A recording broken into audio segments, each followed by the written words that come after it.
Greetings and welcome. Today we get to paint something very different than what we usually get to paint, and we only get to paint it for a real limited time of the year, and that is snow. So today we're going to paint our first winter scene of the year here. I suppose we already did this winter cardinal. I suppose our first winter landscape of the year. But I really love this one. I love it when we have an excuse to kind of add some pink into this sky. I think it works wonderfully with blue, and this one is just an absolute joy. I hope it brings some Christmas or holiday spirit into your lives and family. And actually, I don't have the painting to show you because I gave it to my parents as a little holiday piece for their wall. But with that said, today we are going to paint this winter scene. As always, if you'd like help with the drawing process, there's a link in the description to my Patreon where you can find the digital sketch to help you with the drawing process. That was a mouthful. In essence though, it essentially has gridded lines so that it helps you kind of place everything where it's meant to be, but you can also, of course, project it onto a canvas or do whatever you will to make that transfer process a lot easier. You can also find the full hour-long version up over on Patreon as well, along with over 40 other hour-long lessons, including things like this winter cardinal.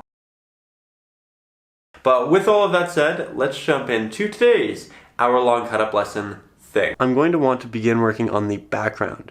So I'm going to take some titanium white paint, just like that. I'm going to move that over our horizon and slowly blend upwards. This is going to give us a nice little base. I'm going to do the same thing with my brush, make sure that it's damp, not wet. Get some additional pigment. Work my way from the bottom of the horizon upwards.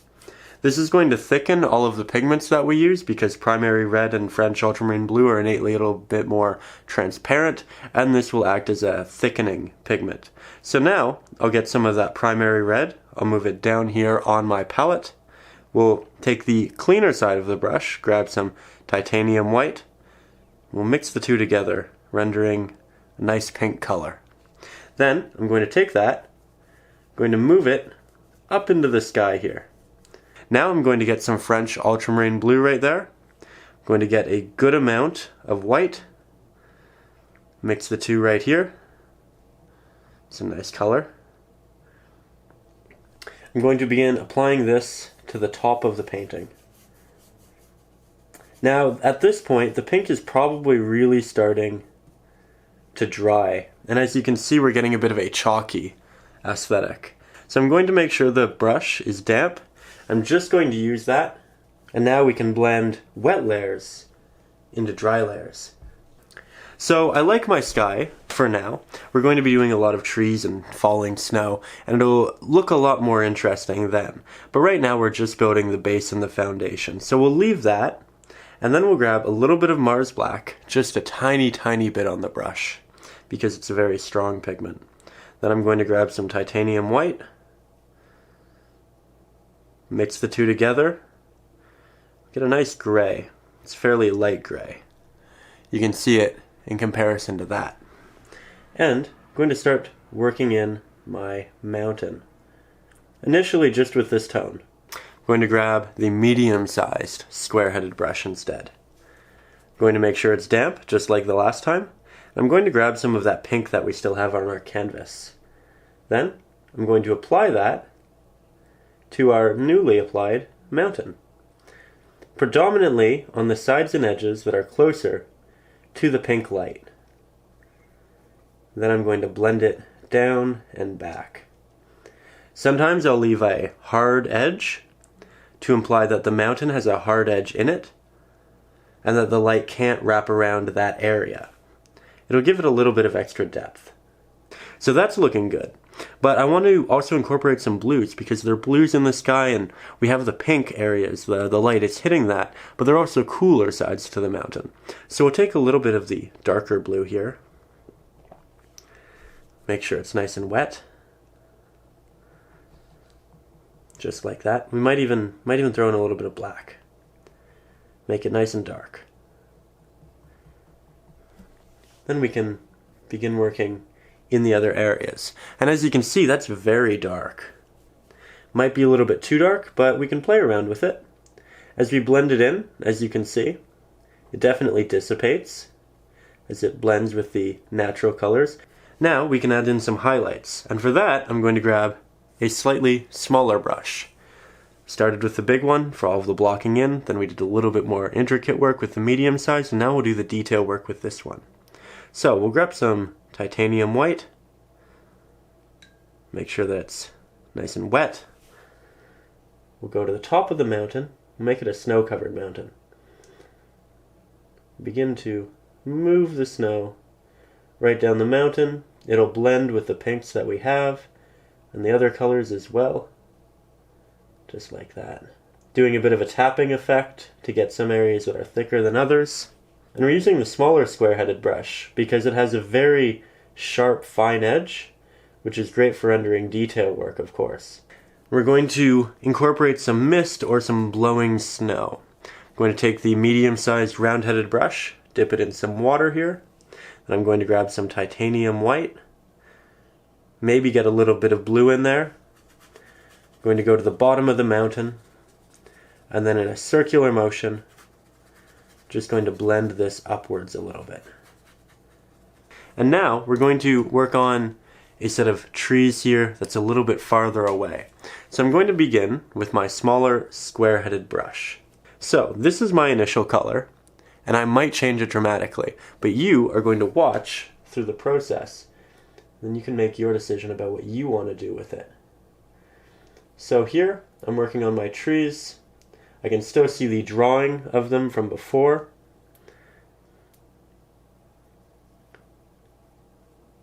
I'm using the smaller square-headed brush again because it's very fine and detailed.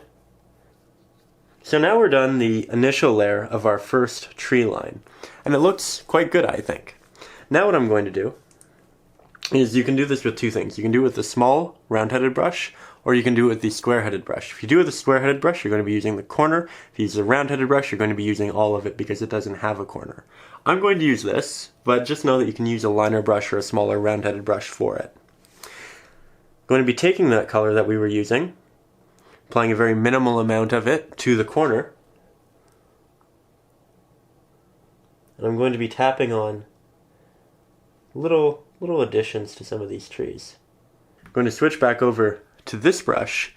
We're going to add in some additional mist, just like we did before. This time, I'm not going to use the blue. I'm going to take a pure titanium white, apply it to the bottom, and we'll blend upwards in a circular motion. If you find that it's a little bit too opaque, get a little bit more water, and then blend up from there. Just like that. Really pushing it in the distance here. Let's begin in this area here. This is where we're going to have our little house. This is where we're going to have some snow. And we're going to begin by using this brush. And I'm going to use this brush for a lot of the snow because I want it to look soft. We're just going to start by taking some pure titanium white and applying it right here. And I'm doing this not because I want pure titanium white here, but to show you that pure titanium white doesn't really make sense for snow. So instead, what I'm going to do, something very strange. Bear with me. I'm going to take this large square-headed brush. I'm going to take some black. I'm going to cover all of the areas that I'm going to want there to be snow on. This is going to give us something to build on top of. We can also take some blue, just so it's a cool tone. We can add some nice warm highlights on top of it. But it needs to be very dark. So I'm going to take the smaller round-headed brush because we want to work on some detail, but we want to work with snow, so we need it to be soft. So I'm grabbing this. I'm going to grab some titanium white. I'm going to start in the middle. Work it from side to side, and then up to create that mist, that blowing snow, whatever it may be. Then I'm going to take some of that white, I'm going to add it over the black. And as you can see, it's not a pure white. We can see through it. It's because we have that black there, and that's how we're going to add dimension. So I'm using a bit of a tapping effect I'm allowing some of the snow to be more transparent. Now, I'm going to switch over to my square-headed brush. We're going to throw a little log cabin in the back. So I'm going to grab some burnt umber.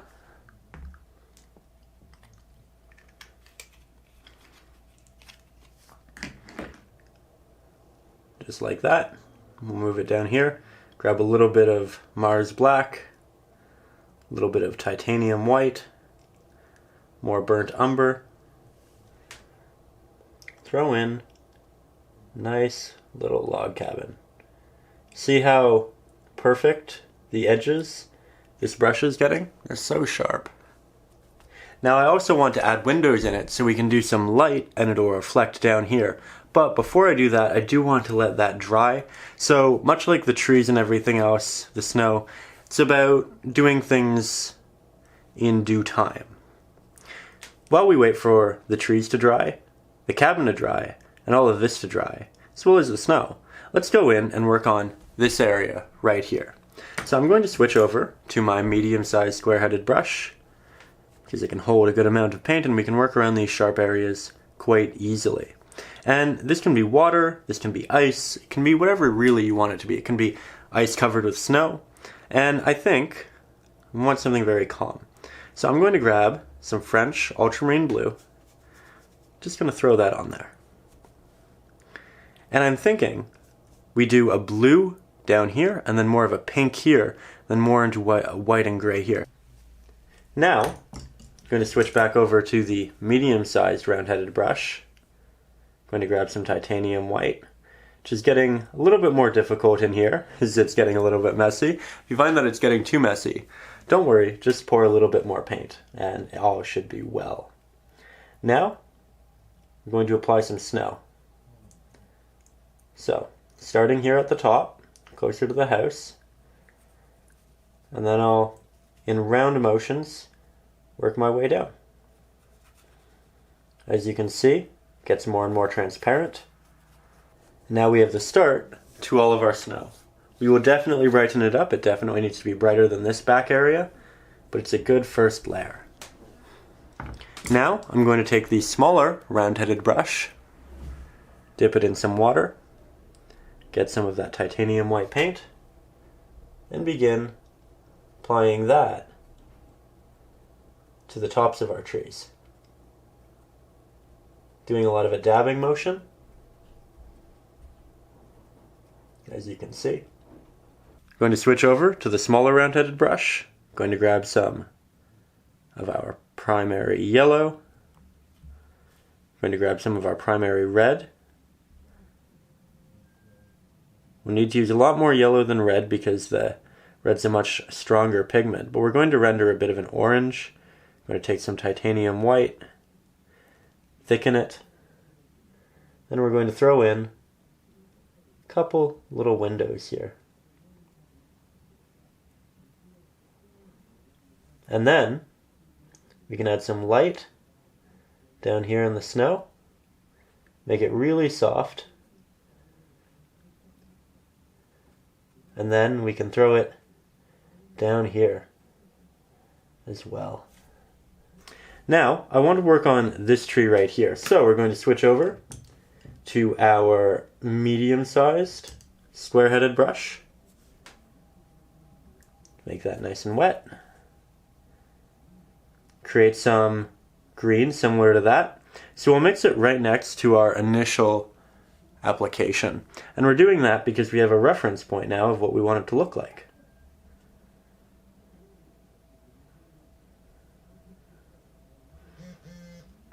There we are.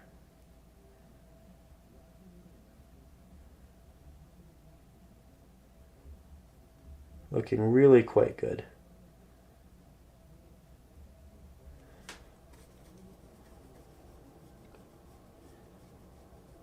Now it's quite subdued because we used a good amount of black and white, so we got a very thick application.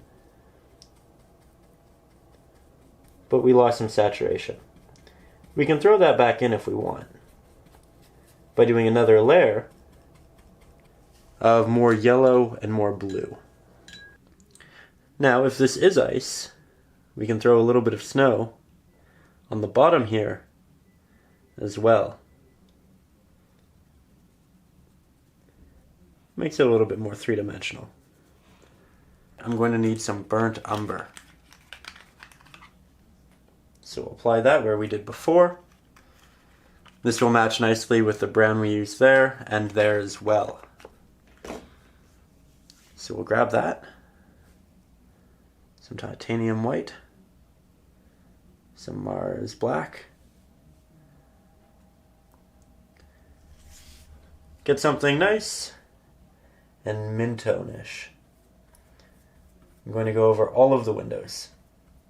Now I'm going to take this smaller square-headed brush here. I'm going to dip it in some water. I'm going to get some burnt umber. I'm going to get some titanium white. Make a very bright mixture this time. Okay? And we're going to get into some detail work. So we're going to need to rest our hand very softly on an area. I'm going to draw a line across and another one. So that is a great start to what we were doing. Now I'm going to test to see if this is wet. Apparently not. I'm going to grab the smaller square-headed brush. I'm going to grab some of our titanium white, some of our primary yellow, tiny bit of our red. Get that orange. Create a couple of windows. Then we can make it a little bit wet and add some of that highlight down into the snow here.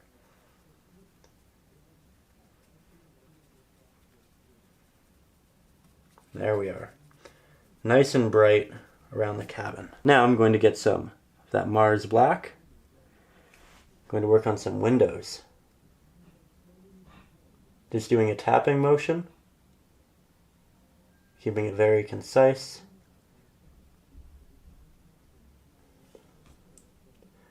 Balancing my hand with my pinky finger. Now I want a door and I want it to stand out. So we're going to use a nice red. As you can see, the red pigment is not thick enough. So we're going to need to add some white. Grab a little bit of black. Grab some more red. This will be a little bit desaturated, but as you can see with this application, it actually covers the paint. And the roof should be done, so we can take our brush, and as you can tell, the water, it's not clean. Should probably clean that sooner rather than later. But here, as you can see, still able to do the roof. Now what we're going to do is we're going to take our smaller round-headed brush, going to add a good amount of paint to it, just like that. A lot of water. Going to fling on some snow, as we generally do, to these nice little paintings. It's an easy way to render a lot of snow very quickly, saves so much time, and you generally get implications that are a lot smaller than what you could have made with your brush. Though, if you wanted to, you could definitely just tap your brush on the canvas. Hey there, it's Ryan O'Rourke. I truly hope you enjoyed today's little extra video. It was essentially a cut-up version of one of the many hour-long lessons which we offer over on patreon.com. Over there you'll also find digital sketches of the 10-minute painting lessons, digital sketches of these hour-long painting lessons, and a bunch of reference photos as well. So if any of that interests you, or if you just want to support the channel, go over there and check it out. It is a pleasure to make these long form videos, and I love to share them with all of you. So thank you so much for watching. I will see you next Saturday with a new video, and above all, as always, stay creative.